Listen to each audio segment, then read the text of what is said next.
Welcome back to CBS This Morning. What you are looking at right now is a live picture of Charlotte, North Carolina. That is the official host city of this week's GOP convention.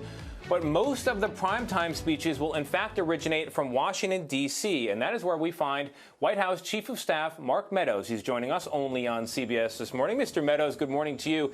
Busy day for you, to say the least, so I'm going to jump right into it. Good morning. Sure. I want to jump right into something going on at the White House later this week, and that is the president accepting his party's nomination to run again as president. That is unprecedented in the TV era. The White House is known as the People's House, is generally reserved for matters of state, not matters of campaigning. Why break that norm now? Well, I think this is an unprecedented time, but obviously it's about the president connecting with the American people. And as you know, Franklin Delano Roosevelt actually addressed the nation, accepted the nomination during another unprecedented time. And so hopefully what we'll see is just an unbelievable address to the nation. The president is well prepped. We actually were talking about some of the issues yesterday. And so we're encouraged by what we will see and the American people will see on Thursday.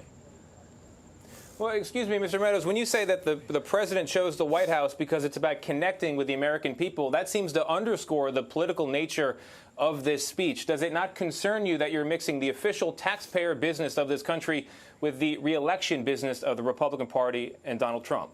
Well, the president has been all over the country connecting with the American people, and this is about a message on what the president will do and what he can do and has done for the American people. It's about promises that were kept, the people that have been affected, and ultimately the promises that will be acted upon in the next 4 years. And so I don't see a mixture of it. It's actually coming from the White House lawn, as you know, and so it's not an address from the Oval Office like Franklin Delano Roosevelt did so many years ago. But I think as we look at it, that was before what? Well, I was going to say that was before the TV era, so it's a different, the imagery of the White House as a backdrop is certainly different in the television era. But I hear you saying it's about convenience. No, it's not about convenience. I think it's about, for most people, wanting to understand and hear from the President of the United States on what he's going to do for them to make sure that the next 4 years continue to build on the last 4 years. And as we look at this, we're going to North Carolina. You mentioned that. We're going to North Carolina today, but it's not just to a convention center. We're actually going to meet with farmers. We were in Wisconsin and Minnesota. So this president is willing to travel everywhere and not just convey things from a basement in Delaware. Well, his willingness to travel and not traveling in this particular case, I do think answers the question. But let's talk about some of the issues, in particular the economy. At this particular moment in time, unemployment is above 10% and rising. 29 million Americans report hunger in the past week, and a third of Americans do not have the money to pay their rent or housing bill. That's a pretty dire situation. Where is the eviction relief? Where is the enhanced unemployment? What can you tell Americans about both of those issues this morning? Well, I'm glad you asked about both of those because this president is the only one in Washington, D.C. to have acted on those issues. As you know, I was on Capitol Hill over the weekend, but we've been on Capitol Hill for the last 3 or 4 weeks. Our Democrats on Capitol Hill failed to come together on anything that would address unemployment, enhanced unemployment, eviction protections. So what did this president do?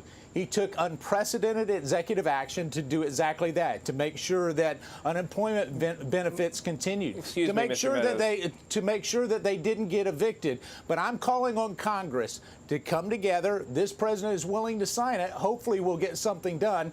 But we know that we have had unbelievable economic pressure because of this China virus, and this president is acting to try to return it to what we experienced for the 3 years prior. So, Mr. Meadows, where is the agreement right now? Tell me what the bill would look like that the president would sign that would help American workers and American families right now. Well, I think what we can agree on right now, and what Democrats, Republicans in Congress, and the president could agree on right now, is enhanced unemployment benefits. We could get there. We could also get there on school aid, on the hundreds of billions of dollars going to schools K through 12. We could get there on additional assistance for small businesses, what they call the PPP program. We could actually get there on that. And we could actually get there on plussing up food stamps for some of those that have been hit hard by this, along with eviction protection. Those 4 or 5 items we agree upon. All right, we'll see if you come back to the table there with Democrats. I want to sneak in a question here about Kellyanne Conway. She managed the Trump campaign across the finish line victoriously in 2016. Now we hear she is stepping away for family issues. How big of a blow is that to the campaign? Well, Kellyanne's going to be missed. America loves her. We certainly will miss her here at the White House. But listen, this is all about making a priority for family. That's what this president's about, and that's what Kellyanne Conway's about. So it'll be a big hole, a big blow to us. But we certainly will be praying for her as she made this decision that some people will see very different as a difficult decision. But I believe if you ask Kellyanne Conway, she believes she made the right decision for her family. Yeah, the cynical reading, Mr. Meadows, is that she wanted to jump ship now because she saw the ship sinking. Well, that is cynical, and anybody who knows Kellyanne Conway knows that she has never shied away from a fight, and so to suggest that is just not based on the facts. You know Kellyanne, you know that that's not the case. All right, Mr. Meadows, thank you very much. Good luck reaching a deal this week on the matters we discussed. Thank you very much, and good luck with the RNC. Thank you.